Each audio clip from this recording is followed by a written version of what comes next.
Hello friends, thank you for stopping by to spend some time with me today. I'm going to be presenting an example of the Capricorn victory condition of infrastructure, foundational structures, stabilization, and architecture. This is my architectural thesis from about a decade ago, and I've been on the fence about recording anything about it because the information in it is somewhat out of date, and I haven't felt a strong enough urge to go back and redo it or to update it to something more currently relevant, but I thought it was important to present as an example of a way that you might go about it. So if you'd like to come along with me and explore some of my methodology for how I came about these conclusions and what steps I took to go ahead and present these things and try to make an impact in my locality, then buckle up. It's going to be a lengthy and technical ride, but hopefully you'll learn something. And drop me any questions that you have in the comments if anything was unclear. So this project is based in Southeast Michigan, specifically in the Metro Detroit region, and was geared towards addressing some of the issues of needing to retool the manufacturing facilities that we have away from the automotive industry, which at the time was extremely volatile and may arguably still be so, but finding a different avenue to provide jobs and stability and also encourage people not to leave, because this was the height of the joke, the last person left in Detroit turned the light off.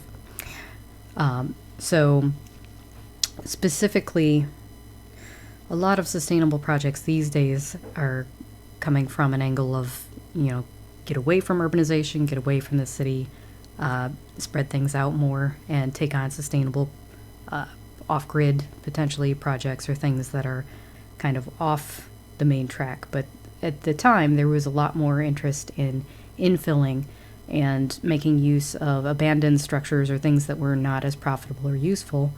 And this has come back around full circle, of course. Post-COVID, we're seeing a major crisis in, non-useful, especially commercial structures like offices and things that just cannot sustain the same kind of job numbers that they used to or be attractive to companies to move into and headquarter. So there is a big crisis in places like California with severe housing shortages that are now facing the challenge of retooling all of those office structures that were built in kind of a boom and infill those with affordable housing, and that presents a number of architectural challenges. So in this project, in our region, the challenge is to use some of these massive warehouses and industrial centers to manufacture something that is more in keeping with the times and what is profitable. So in order to be a hub of profitable enterprises, you need to have access to resources, and you need to have energy available, both in the form of mechanical energy and human resource. And you also need to be located in a logistically advantageous place that is connected to main trade routes and has enough surrounding land for people to want to come and live so that they can perform the work. And Detroit is pretty central in both of those respects. It has access to water and good water resources, and is also part of this trading route that has evolved from bringing metal from the mountain ranges out towards Minnesota and going down to Chicago, being processed in different ways, and then coming out here and being utilized predominantly by the automotive industry. Metalworking requires a huge amount of energy and heat, and so this feedback loop was created between the tools that need to process the metal and make it possible to transport the components around, such as the railroads, and thus creating a huge demand for it, and also creating the means to produce more of it and design more things with it. One of the major advantages of steam power is its portability, no longer bound to being stuck in a specific geographic location, such as directly on a riverfront to produce hydropower via water wheel or something like that. The factories were able to spread out into much larger areas and experiment with different ways of streamlining their processes. The advent of World War II had incredible implications for our industrialization, and particularly with new chemicals and new materials available for production. A lot of petroleum-based products became popularized and widespread during this time. And there's a lot that could be talked about, but I'm going to focus on the social implication of World War II on this area, which was the incredible demand that it created for housing and for expansion of the suburbs, and the shift in gender dynamics that it created and family structure overall.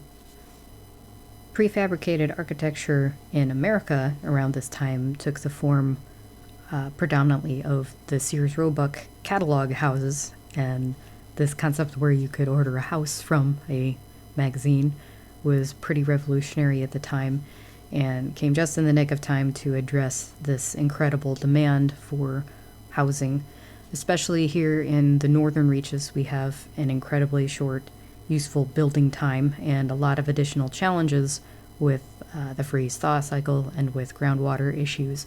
So prefab housing was very, very useful and enabled a lot of the coming immigrants who were taking advantage of the plentiful jobs in the war industry and the automotive industry to settle down and create homes for themselves here. One of my favorite early examples of prefab architecture is the Crystal Palace. Of course, these techniques aren't quite as relevant to the residential examples that I provided already and we'll dive back into, but I wanted to go ahead and put this in here. This is much more what would come to be utilized for commercial type applications, but just the concept of having these, click together Lego piece type units was really popularized during this exhibition of the World's Fair and became synonymous with futurism and technology and, human ingenuity. So back before the war, prefabrication was actually somewhat common in other parts of the world out of necessity, especially being used by the British in some of their colonial escapades. Prefabrication was really helpful in places like Australia, which had extreme building challenges presented, and the need for speed and somewhat uniformity necessitated the development of these type of things. This is an example of the Manning cottages. I found it very interesting while doing this research how much different countries' specialties played into their approach toward manufacturing. In America, we tend to see a lot of commonality between building houses and building cars, or potentially airplanes. And with these British projects, you actually see a lot of inspiration from shipbuilding techniques, which I found very interesting. This is an example that was not necessarily a very permanent solution, and it might be likened more closely to something like trailers or portable manufactured homes. What made the Sears Roebuck houses in America particularly different from that mode was their ability to customize and to put your own personal touches on it and really make it seem like it was being made just for you. They were admittedly kind of minimal customizations, but at the time it must have felt extremely empowering to be able to, afford your own home and to be able to put so much input into it and have it be executed very quickly. So based on those historical examples and how they evolved to suit the needs of their different countries, bringing it here into the modern era, our need and demand for housing hasn't changed all that much, especially being that the regional considerations are very much the same. But we now add to those modern challenges, such as the changing climate and changing needs of urbanism, and how tightly we've managed to pack ourselves and some of the unintended consequences of that. So as useful as it was as a solution in our earlier times, it is even more so a solution, I think, now. So here are some more modern examples from different places to kind of play on that same diversity theme. My understanding of the German approach is that there's a lot of continuity actually between commercial buildings and residential buildings.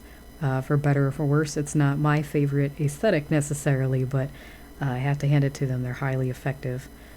So this is kind of the manufacturing ethos that goes into concepts like IKEA of doing things that can be flat packed and a type of modularity which is much more assemble on site.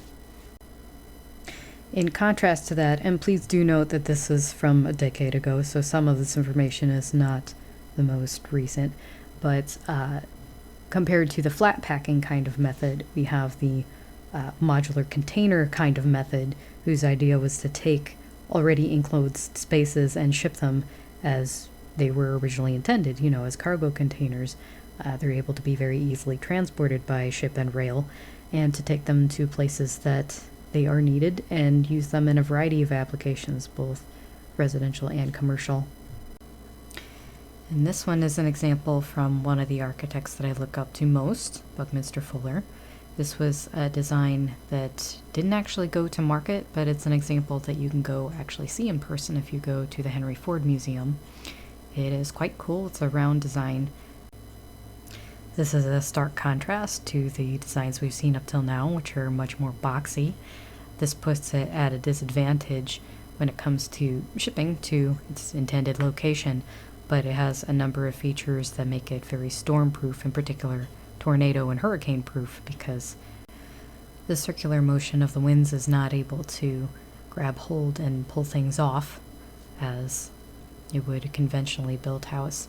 And so this principle is very effective when applied to on-site natural building techniques, but not maybe so great for conventional modular. So this is the grown-up version of those previous modulars in Australia that were frequently topped with recycled corrugated aluminum for its reflective properties, though I would imagine that must have felt like a hot box. This is the modern version where modular building is used to oppose the forces of nature. And of course, Australia is increasingly experiencing severe storms and a lot of fire hazards, and so this way of building is particularly effective to plan against those kind of natural disasters. So in order to take a look at re-industrialization, we first had to examine the history of industrialization and kind of how we got to where we are. So now to go ahead and tie the two ideas together, of course there are any number of other possibilities that could be explored with these available spaces, but for the sake of this project, obviously the conclusion that I came to was that housing manufacturing was worth exploring. So use some examples here very briefly of crunching some numbers I'll go into further detail later about, but the actual square footage needs of contemporary companies, and as I said, these are 10 years ago contemporary companies, and there are probably more now. The actual square footage needs are well accommodated by most automotive factories, and a lot of them lay vacant currently. So here are some number comparisons of those. Not only are the space requirements similar, but the overall manufacturing process is extremely similar, and even a lot of the trades and skills required in order for the workers to be able to perform these kind of duties are extremely similar, which is very important in areas like this where we've experienced large swaths of layoff of automotive workers who need to quickly flip their skills and become relevant to a different industry. This is a very seamless transition. So this is the case study that I was most inspired by back when I did this project. I don't know if they are still currently operating, though I'm sure they probably are.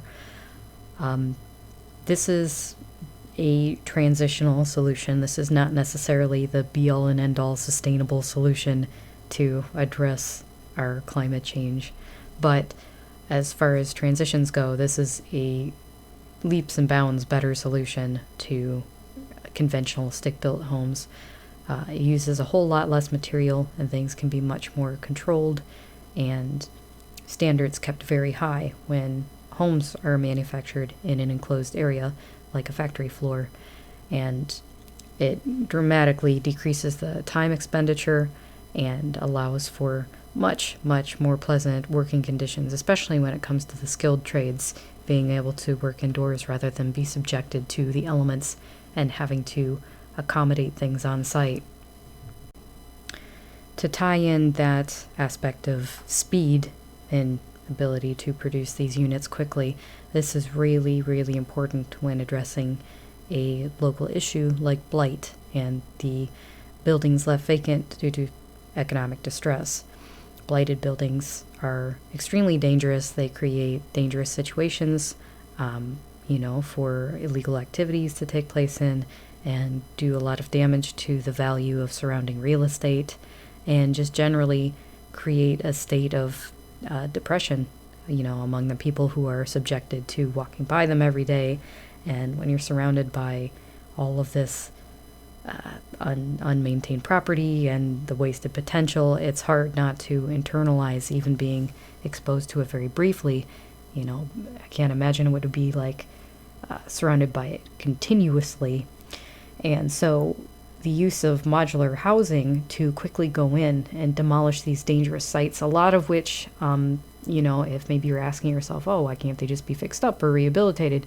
A lot of them can't be because of the especially back at this time, the escalated copper prices meant that it was a very common practice for thieves to go in and strip these abandoned houses of all of their plumbing. And as you would imagine, this causes catastrophic damage, when you have complete amateurs just hacking away at pipes to get their minerals out, and water being sprayed everywhere and damaging and creating rot and mildew and everything that is, unsalvageable.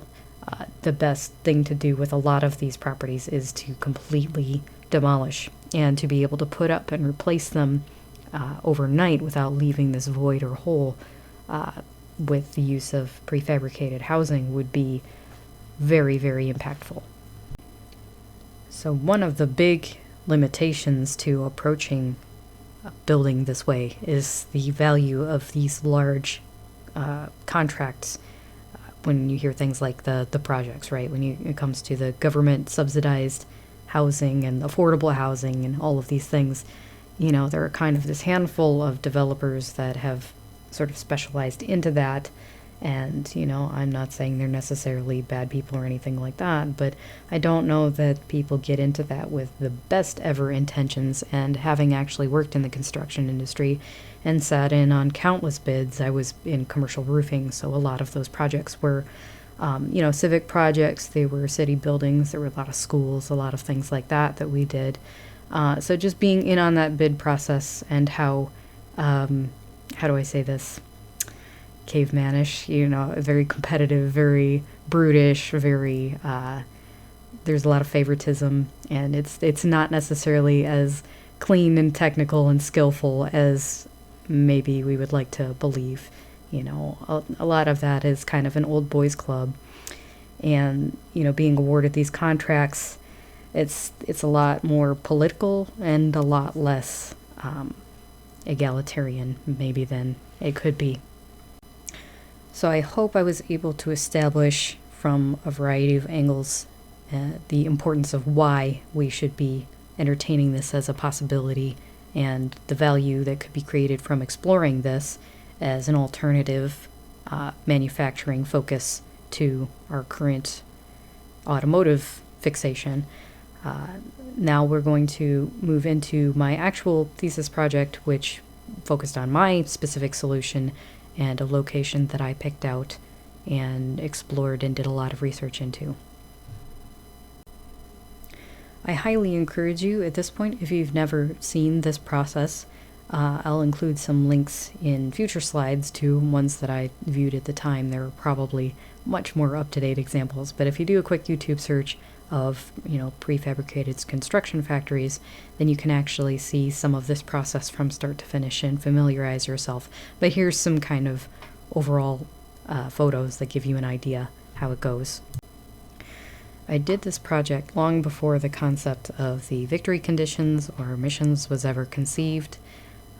the potential zodiacal relevance of this project was kind of lost on me at the time. That wasn't really my angle. I was very immersed in my own experience of it and just what was coming naturally, and it took me many more years to understand the relationship between my own interest in building and, you know, what that might relate to in my chart and, you know, what that's really for. I'm trying to distinguish the difference between my passions and my personal interests and, you know, how I identify myself, and with these other ideas like, you know, a calling or a destiny, or, you know, any of the organizational things that I've come to learn more about through exploring these victory conditions. So bear that in mind, but I'm going to attempt looking at this with fresh eyes, giving this presentation now, where there might have been some synergy between the zodiacal aspect and what this project is really getting at. The Willow Run plant was a real place, part of our American heritage. You'll get to see some facts and actual dimensions and things about it throughout this presentation, but overall you may be more familiar with it as the arsenal of democracy. This is a big part of the American war engine that was able to get us victory in World War II. This is also affiliated with the archetype of Rosie the Riveter, an American hero, and she herself was not necessarily a singular woman. She was kind of this metaphor for the women who went to work in the plant and construct these incredible air machines. Fun fact, arguably one of my favorite cosplay events of all time is they actually have a gathering annually of the Rosies, of which I have a friend who actually is named Rosie and counts herself among them, and it's kind of fun to see, you know, just a whole swath of women dressed up in this way. At one point, this facility held the record as the largest room in the world, over 2.5 million square feet of floor space. By the end of its lifetime, some of that had been converted to what is known as a clean factory, which is used to, you know, control variables and keep out static and, you know, things like that when producing high-end electronics. At the time of this project, this factory was vacant. GM was the current owner and had just got done laying off some 15,000 employees from this and other sites, but this was a really big one. And this site was currently in the hands of their liquidation company, Racer, and was under review by the Planning Commission because this is part of our heritage, and so much was invested by the American people during that wartime period. And we are, in a very legal sense, you know, part owners of it. We had a right to kind of appeal proposals or make alternative suggestions when it came to the ultimate fate of this site. Even though GM was the formal owner, there was still kind of this open opportunity for reevaluation. And so that's what, you know, brought this whole project was about, is this was an attempted suggestion at a way that the property could be better utilized, at the very least not demolished. Here's a brief history about Albert Kahn, the architect who created this facility, and I was really inspired by his Art Deco aesthetic and how iconic that is here in Detroit, and wanted to apply that to the reimagining moving forward of this re-industrialized center. In making this proposal, I looked really carefully at the actual process and, you know, what to kind of expect from the time frame and compare that to that of a car and, you know, things that were traditionally manufactured there. And so this is actually a time frame, at least it was at the time of research, of how long it took to create a modular unit. And depending on the customer and the size that they wanted, you know, a modular home can use anywhere from 1 to 5 to more than that units, and you can construct, you know, a small mansion basically out of different modules of these.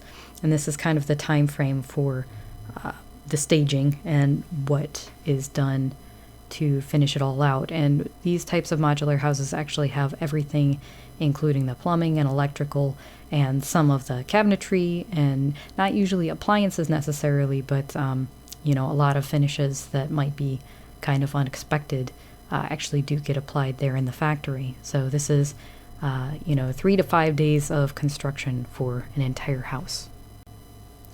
One of the hugest sustainability aspects of this type of building, even though it's still utilizing, potentially problematic materials like drywall, like timber, which puts a lot of demand on the environment.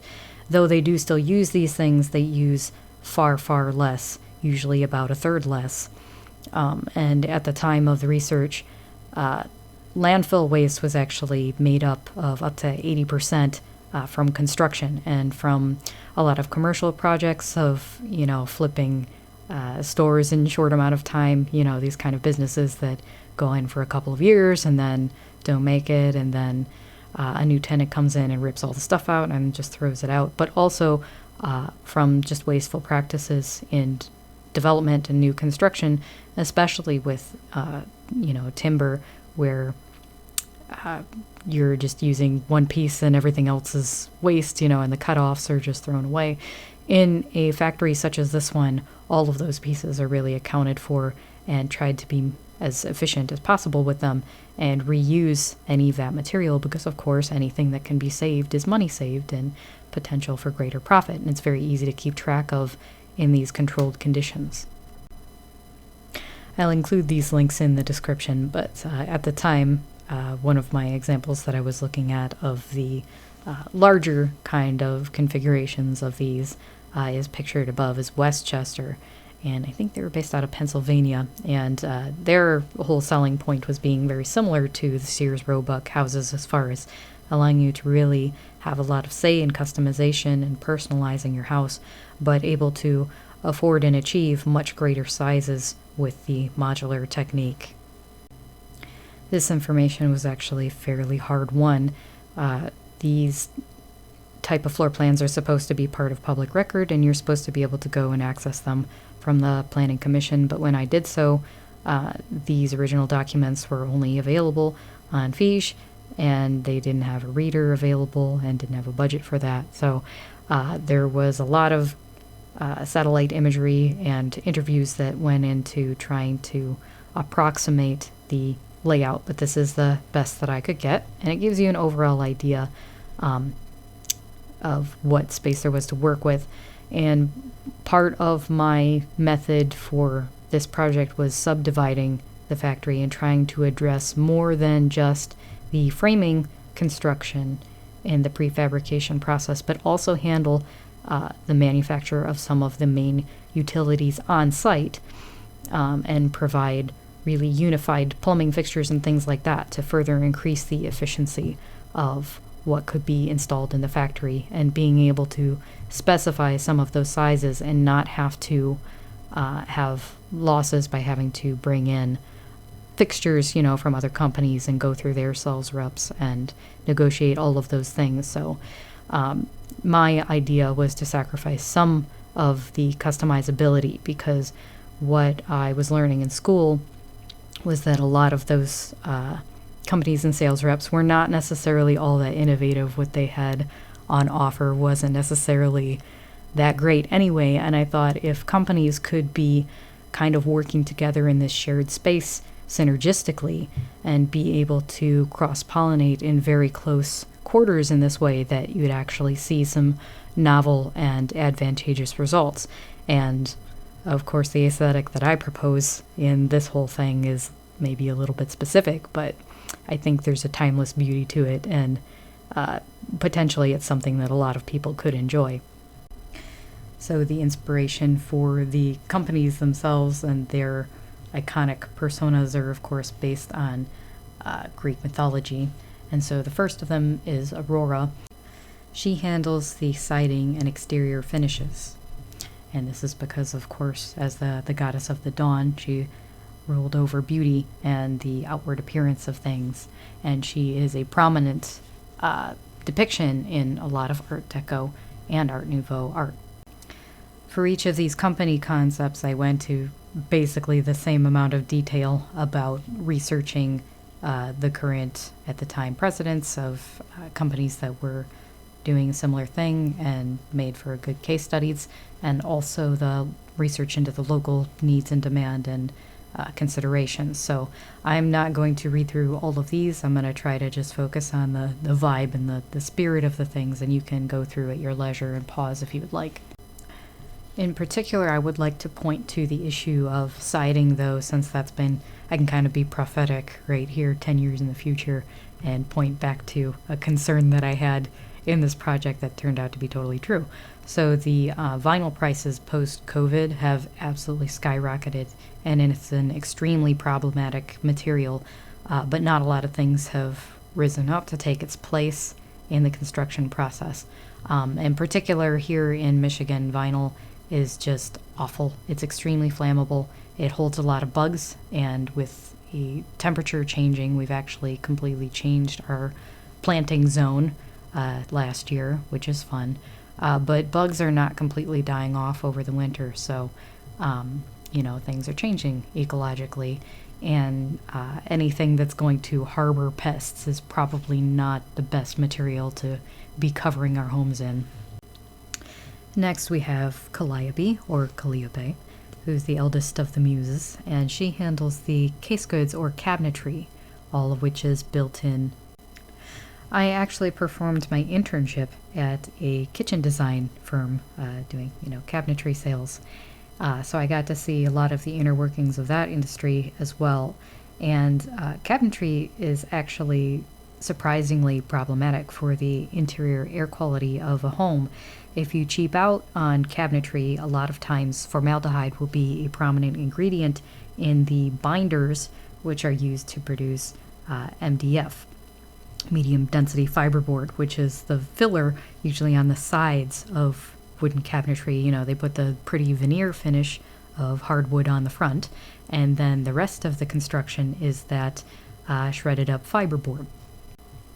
As you might expect, it's not a real great thing to have high quantities of formaldehyde off-gassing into your home, and that new car smell or that new home construction smell is actually potentially hazardous, and this is an overlooked health problem. But I think if we were to approach cabinetry in this more integrated way, there would be less opportunities to cut corners and worry about flashy sales room tactics to try to sell particular cabinetry.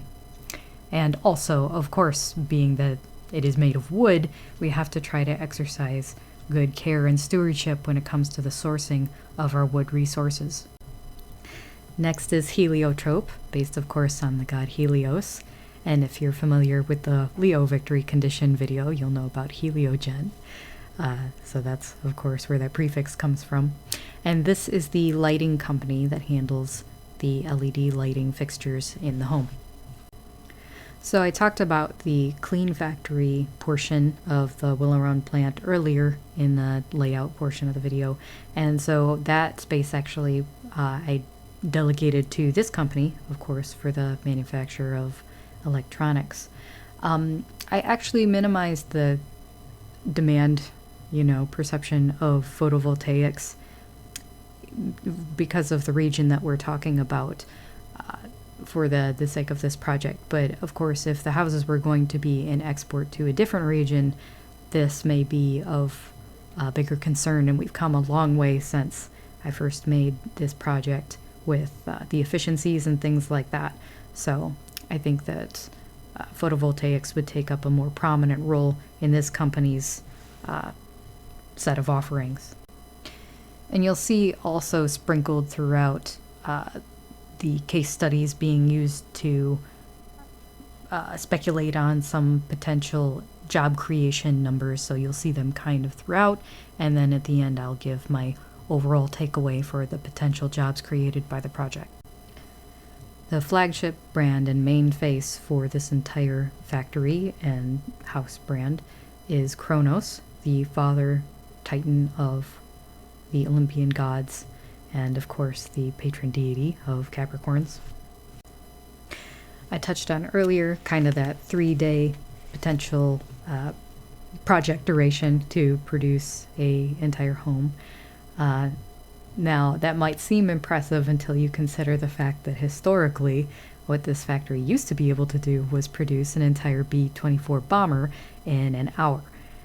So the projected estimate was that potentially 3,000 or so homes could be completed in a single year.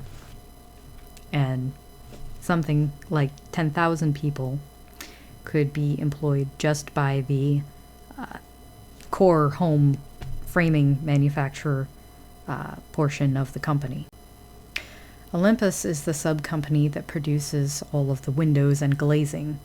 And in addition to, wall windows, I also wanted to emphasize the manufacture of 3-season rooms, which are super important in places like Michigan, where it is very inhospitable for a large portion of the year, and having some sort of sunroom or ability to gather extra heat from, a favorable southern exposure can make a house much more bright and usable even in harsh times. And also, things like greenhouse kits and additions are really still considered to be a luxury and something that just is not available for a normal person's house, but they add such an incredible amount of function and livability that I wanted that to be something in the standard offerings. Now, back at this time, concepts like having the photovoltaics actually built into the windows and this idea that all windows would also be solar panels was pretty trendy. Obviously, Tesla has kind of messed that up a little bit with some of their not so great product launches, such as the solar roof tiles and things like that. Those are still viable technologies. I think perhaps just the wrong brand and ethos got a hold of them. Lastly, we have Pontus, who is the archaic water god. And this company, of course, manages the plumbing fixtures as well as the geothermal options. Now, with a prefabricated home, the foundation and all substructures are still handled on site and would probably still be done mostly with poured concrete and things like that. But it's important to start incorporating geothermal as a more standard kit option as well, especially up here in the northern climates. What we really need to do is not be so much producing a surplus of energy, but using a whole lot less of it. And the majority of energy used by buildings is for climate control, for heating and cooling. And of course, in the north, heating is more of the consideration. So having this company research and market geothermal solutions, I think, is very important for the region. In other parts of the country, water collection and conservation is much more the concern. So having plumbing fixtures that synergize well, for example, things that can give another use to gray water that is collected from sinks, and things that are not sewage, those can be reused in things like greenhouses and given a second wash. So there are not a lot of plumbing fixtures out on the market that you can just go ahead and get for your home. It's still thought of as a very specialized thing.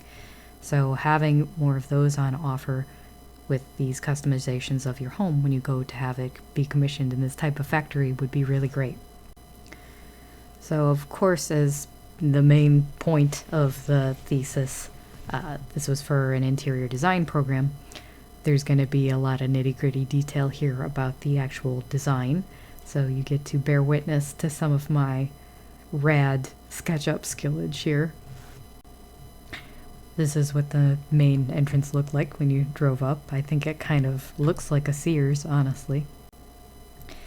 And here is my proposed makeover, featuring some Diego Rivera style murals. These are a very common feature of the automotive manufacturing facilities that Detroit ethos coupled really well with his distinctive art style.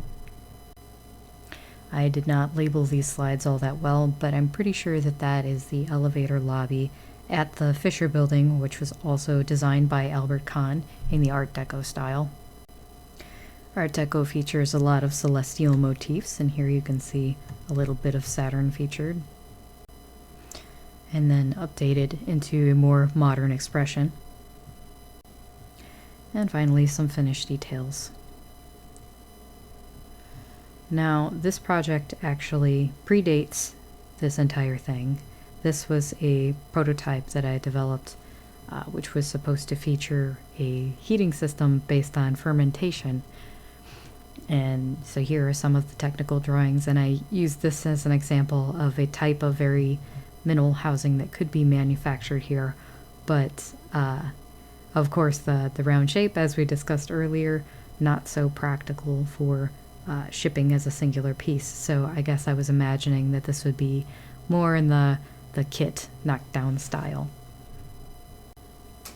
So here is my final number crunching on what I thought could be reasonable expectations for job creation potential. The other project under consideration at the time of this proposal was some sort of energy park, and they had published a speculated job creation of something like 45 people. And that was kind of what fueled the impetus to go as hard on this as I did, because it seemed completely unreal to me that such a massive space could be used so inefficiently.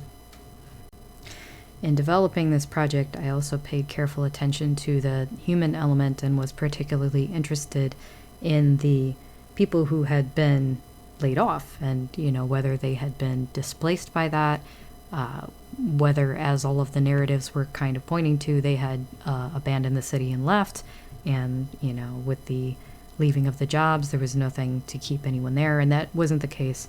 In the interviews that I conducted, the vast majority of the 15,000 people from that single layoff, and of course there were numerous other mass layoffs at that time, but they had stayed. They had invested heavily in their homes, and their whole families were there, and their kids were in the school systems.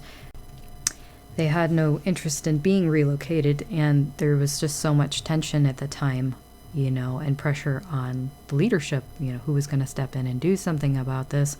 What were, particularly the Democrats, going to do about job creation, because that is kind of the anthem of the area. The Midwest is all very bound to this union work ethic and all of these things. And so what resulted from all of this research and those interviews and this whole project, I actually did take this alone. My professors did not accompany me. Nobody else went with me.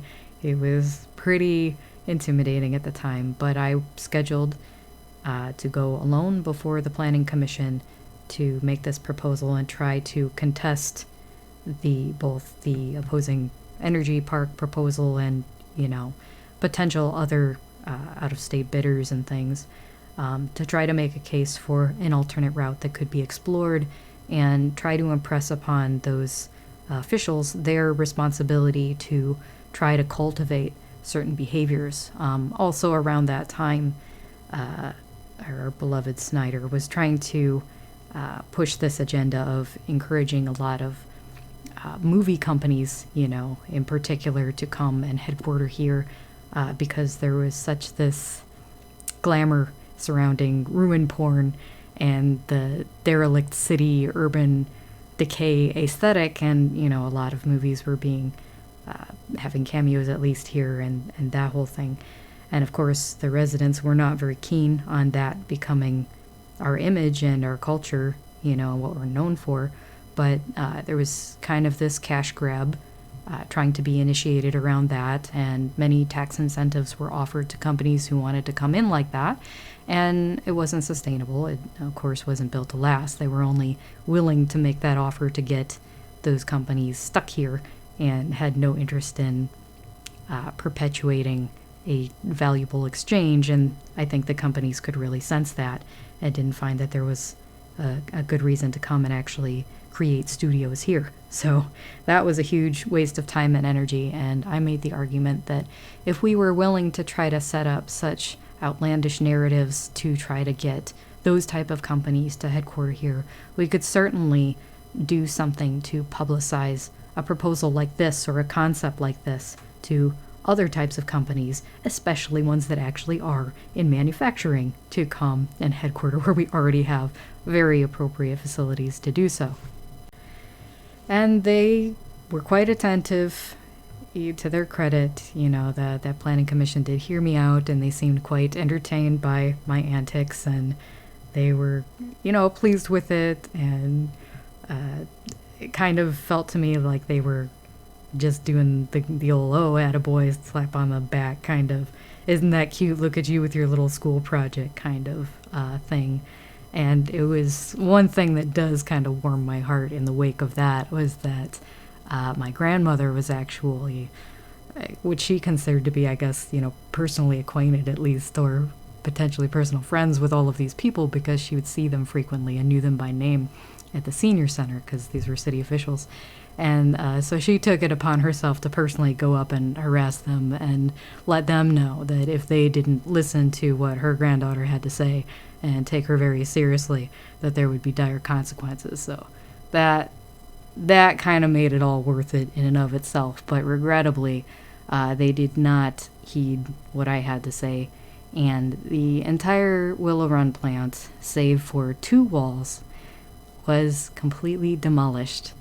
The Arsenal of Democracy, what used to be the largest room in the world, a state-of-the-art manufacturing facility that could have employed 20,000 or so people, was razed to the ground. Given the outcome of that project, you can maybe see my hesitation for sharing that example as a prime case of, success for this idea of what is the Capricorn victory condition or mission. But as much of a blow as it was to me personally, as much as it damaged my faith in my or anyone else's ability to enact change, to affect local government, to make a difference, I learned an awful lot, and I think there's a lot about it that can be applied to the way we go forward, embodying these virtues in the future. And I don't know that I would repeat that tactic as far as hoping for any responsiveness from local government, but I think that the way that I went about it was attempting to be as holistic as possible and consider the human element every step of the way and, create a narrative of structure that is generative and that is designed to bring about human flourishing. If you've made it this far, thank you from the bottom of my heart for sticking around and exploring something so deeply personal to me.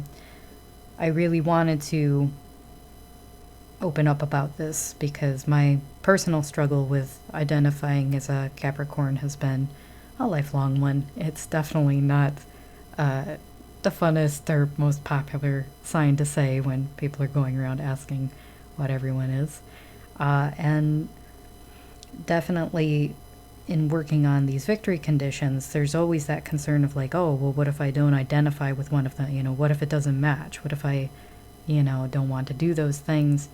And there's been a lot of criticism about the potential preordainedness of it or the prescriptive nature of, telling people what to do. Isn't that very limiting? And the farther that I go into it, the more that I'm realizing that setting up this framework of really what it is just a focus and an attention. It's just being born and pointed in a direction of like, hey, here's a thing that all human beings the world over need to survive. We need clean water and air and food and shelter. These are the needs that we have, right? They cannot be denied, and they should not be denied any one of us, or by some external force keeping us away from what we need. And there is a very deep and profound dignity about turning our attention to addressing any one of them. And being that all 12 are fundamentally necessary for our survival as a species, I take a great deal of pride in the role of Capricorn. Although it may not be glamorous, the structures, both physical, architectural, real felt ones, and, digital platforms and interfaces which we use to actually get work done are so profoundly important to me, and my understanding of what does the most to empower people to preserve their own dignity. So if you're a Capricorn out there, hopefully that resonated with you, and I would be happy to spend some time discussing it if you have any thoughts that you want to share with your personal relationship with it. Go forth and be mighty, my friend.